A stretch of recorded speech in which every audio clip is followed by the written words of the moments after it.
Hello there, welcome to today's video. My name is Katie, and if you don't know me already, I am a freelance commercial product photographer based in the UK. If you're watching me for the first time, welcome and thank you so much for clicking on this video. I really do appreciate your support.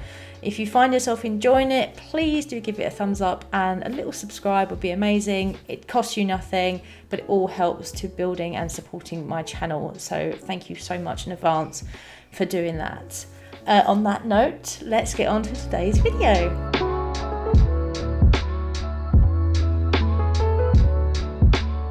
So today is the 1st of March 2024, and in 6 days time I'll be jetting off to Columbus, Ohio in the United States for 5 days. A friend of mine that I've known, someone that I've known since I was about 11 years old, is getting married to his partner who lives out in Columbus. So a group of us are all flying over to go and see him get married, and in the days around the wedding we're going to be exploring Columbus and hanging out with him and his partner's friends. One of their best friends is someone I actually know already. We've not met in person at all before, but we have been talking online together for quite some time. He connected us together through a common interest, and that is we are both professional photographers. So I am so excited to meet her. It's going to be so amazing to finally meet the face in person of the person I've been talking to about photography for quite a long time now, actually. So I'm just so excited for that, and of course the wedding itself as well. I just know we're going to be geeking out over photography pretty much for the whole time that we're together. So no, it's going to be really good fun, and I'm really looking forward to it. We've known about this trip for a couple of years now. I think it's only really been finalised. Everything's been booked for about 9 months, 6 to 9 months now. But with that, knowing this trip was coming up, I knew I would be taking a camera or two with me to do a bit of photography in a place I've never been to before. I've been to the States before. I've been to Las Vegas and New York. I've never been to Columbus, Ohio. It's a new state, new place, new city, and my brain is just so excited to see something new. I knew one camera in particular was definitely coming with me, and to be honest, it was originally going to be just the only camera that I was going to take with me. But then as time went on, and you know how it is, you kind of just go, but what if I also pack that one with me, and maybe that one?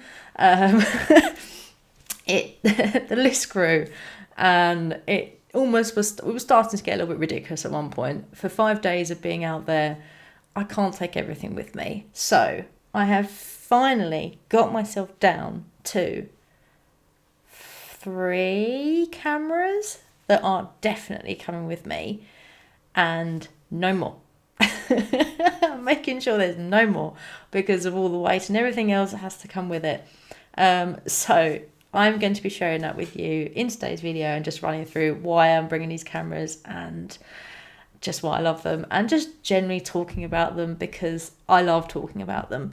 So if you fancy that kind of video, grab yourself a cup of tea, get yourself comfortable, and let's start with the first camera. One camera I always knew I was going to take with me is a camera that I have mentioned in my previous video, but also it's just one that has been stuck by me for the past year, and that is my Fujifilm X100V. Now this camera, I just cannot get enough of this camera. It is truly one of the best cameras I have ever had the privilege and just the honour to own.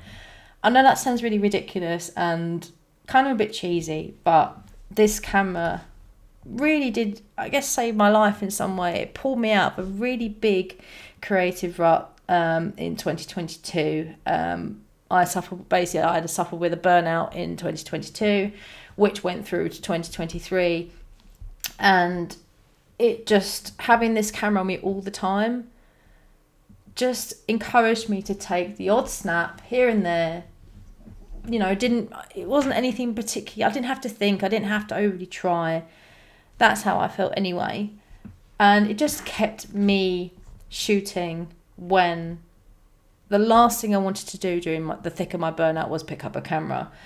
So 100% this camera is coming with me because it's just such an absolute joy to use, a joy to shoot.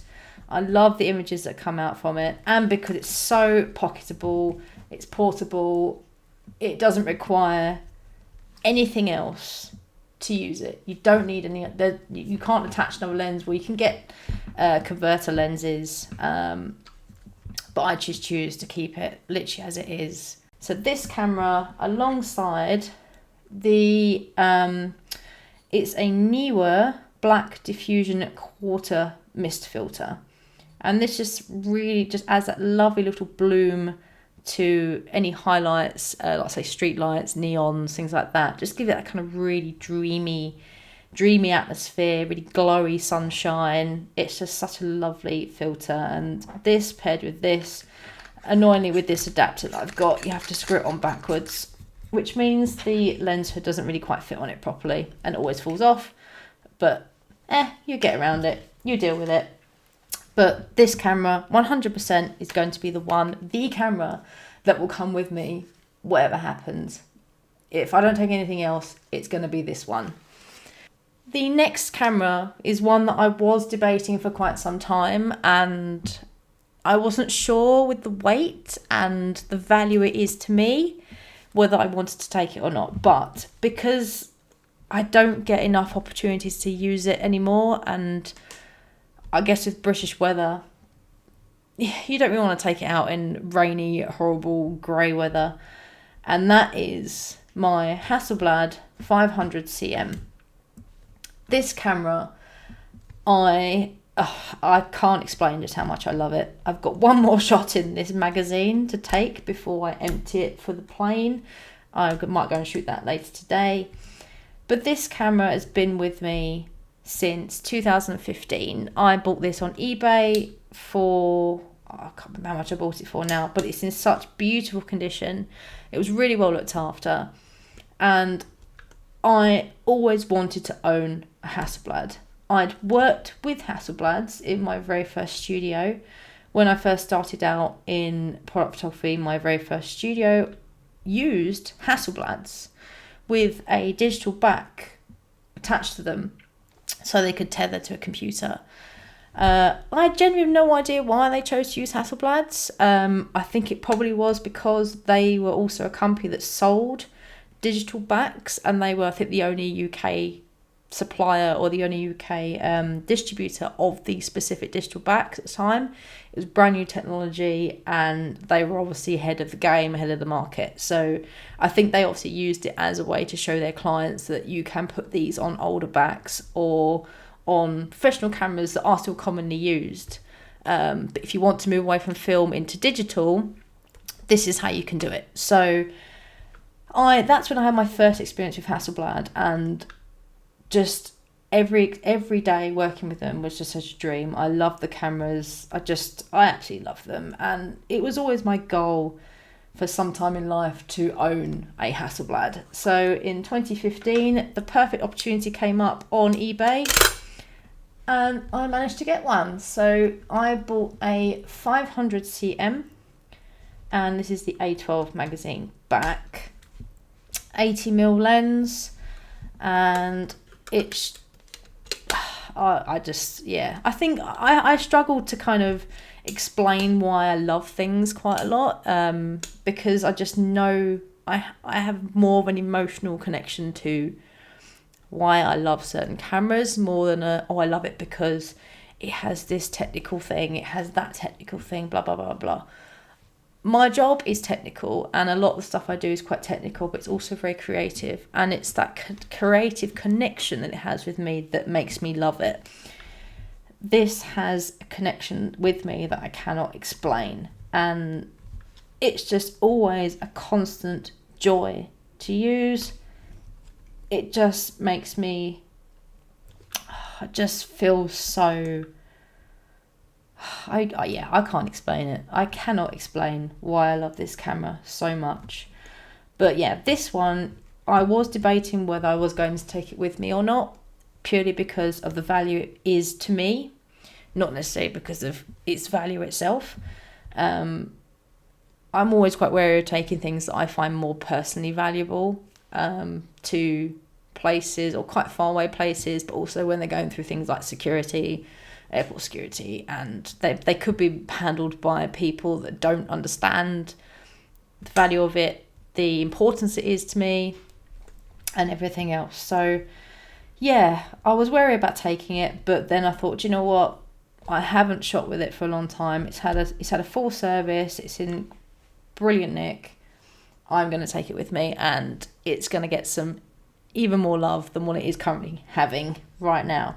So the Hasselblad 500cm is coming with me. And in terms of film, I have decided that I'm going to be taking Kodak Gold 200 and Kodak Ektar 100. These are going to be my two main films because I'll say they're the most affordable right now and the most accessible to buy. This one has a relatively short expiry on it. I think it expires actually in March this year. So the place I got it from, Analog Wonderland, they are fantastic. I love this shop, so do check them out if you want to get some film. They were selling these off slightly cheaper because of the short expiry, so I snapped about 4 packs up because I only really shoot 120, and I just took advantage of it. So I bought about 4 packs of that, and I already had some Kodak Gold 200 in stock. And literally only about 2 days ago, I had a little temptation arise when I saw some Kodak Portra 400 come up quite cheaply, relatively cheaply for the cost of the roll. It expired in November 2023, and I decided to treat myself to 5 rolls. I think I've only got 3 out at the moment because they're all still in the fridge. I treated myself to 5. So for a pack of 5, brand new with a good expiry, I think it's probably about £80. I bought these from a reputable retailer as individual rolls, and they were retailing, I think it's about £12 each. So I think for a pack it came out to, I can't remember what it was now, but for a pack, essentially it came out to about 65. So I saved myself 65. So I saved myself probably the cost of roll or 2, which meant I could essentially buy 2 more. So that was my decision. I bought 10 of those. 5 of them I'm going to keep behind and leave at home for future use, and they're currently in the freezer. And these 5 are coming with me, even though there's only 3 there. And then my next choice was to bring Fuji Neopan black and white film. Now this film, I actually don't know the age of this film.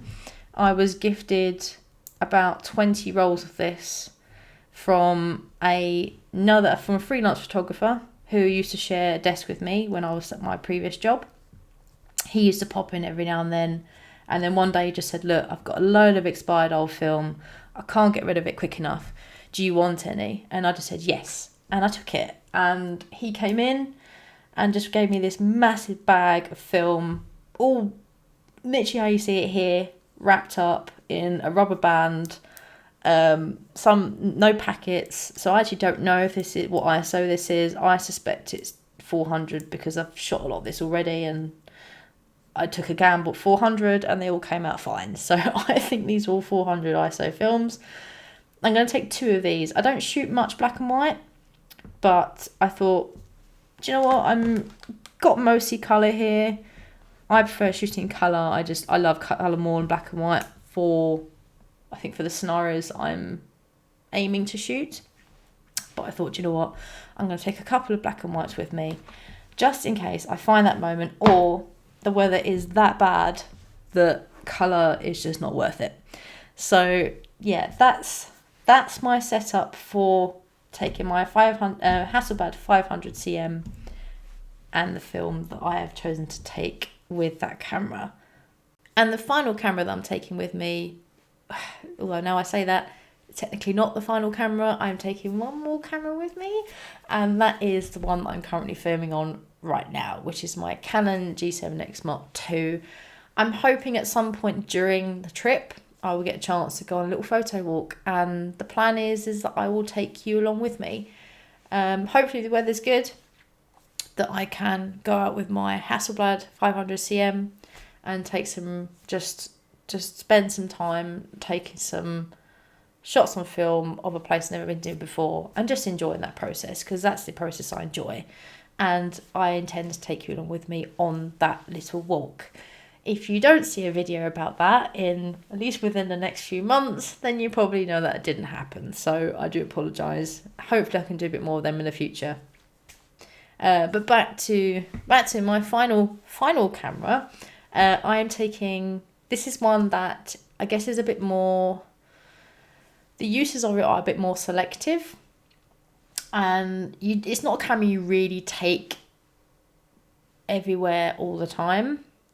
I personally wouldn't anyway. It's just not, I think for the type of photography type of shots that it makes, it's not one that I'll just carry around everywhere and just use all the time.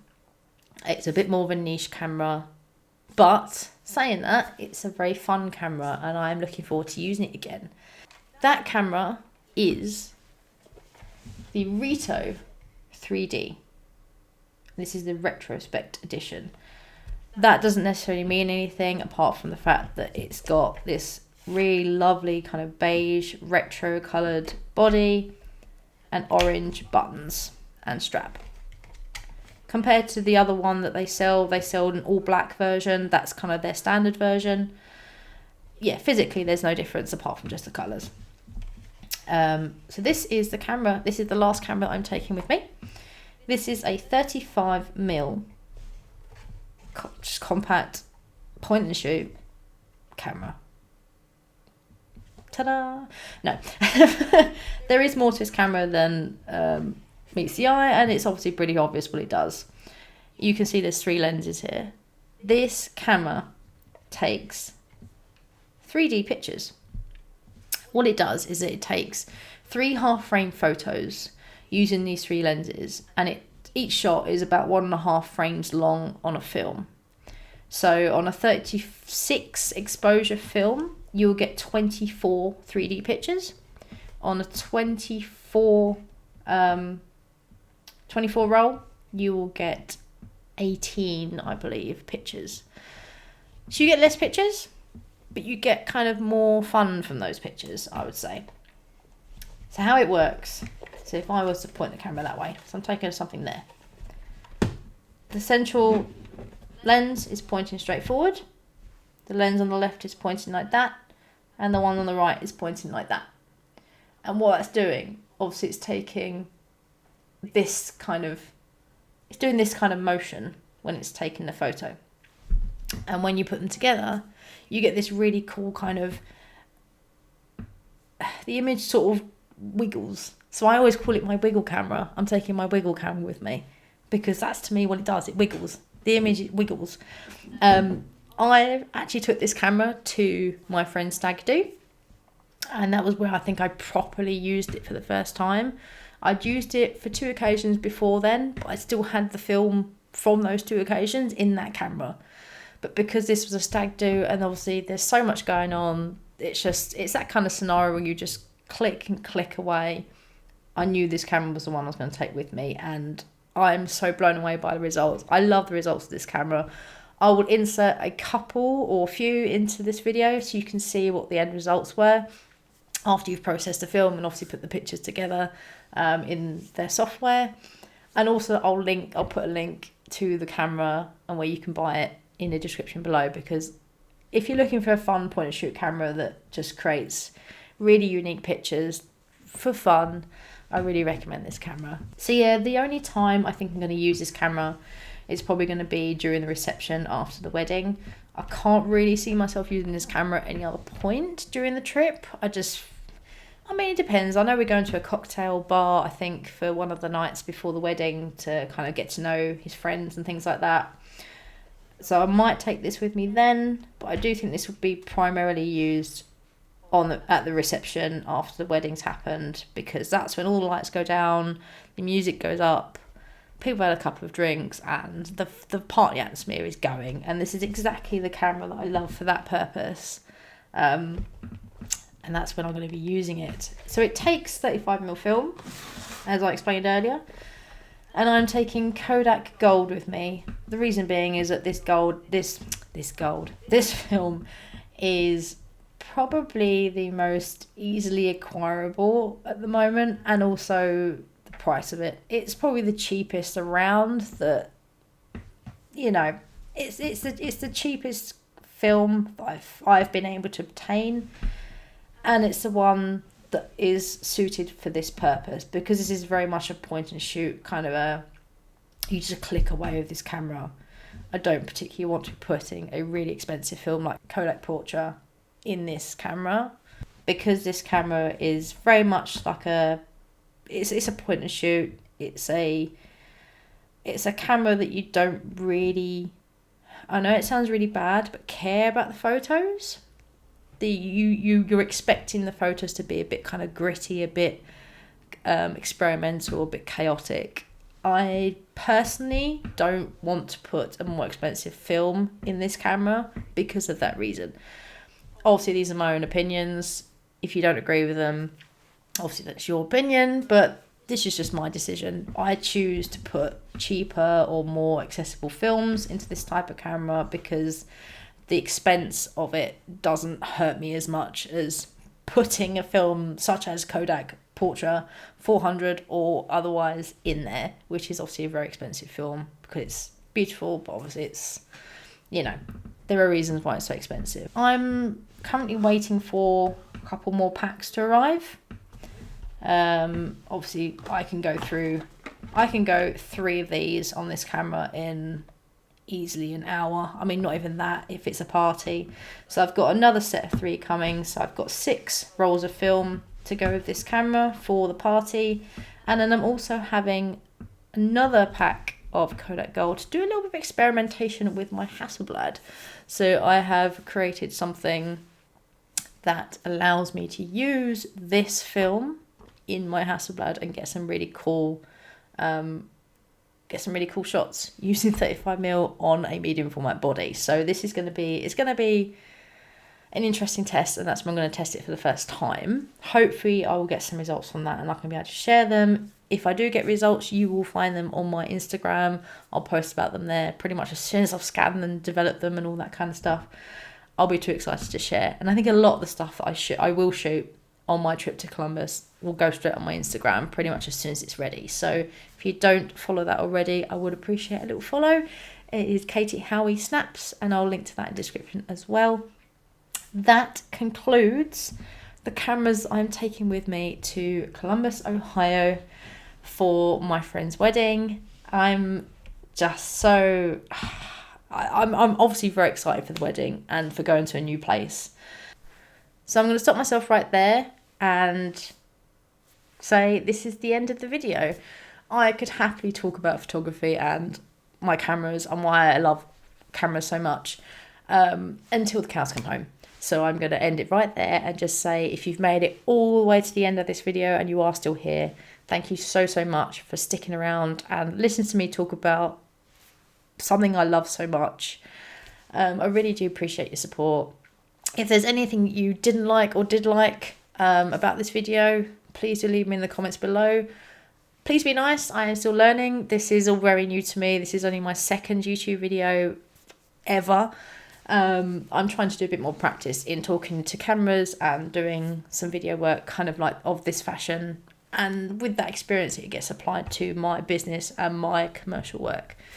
So do be nice. But I do welcome comments and feedback. And if you want to connect, feel free to hit me up on Instagram. I've got 2 accounts. One is Katie Howie Snaps, which is kind of my personal photography, which is where you'll likely see the results from this trip. And also my commercial one is Katie Howie Photo, and I'll link everything in the description. If you do give me a follow and everything else, thank you so much. I really do appreciate the support. I will leave it there, and before I ramble again, thank you so much for watching, and I really do appreciate it. Have a great day. Take care. Bye.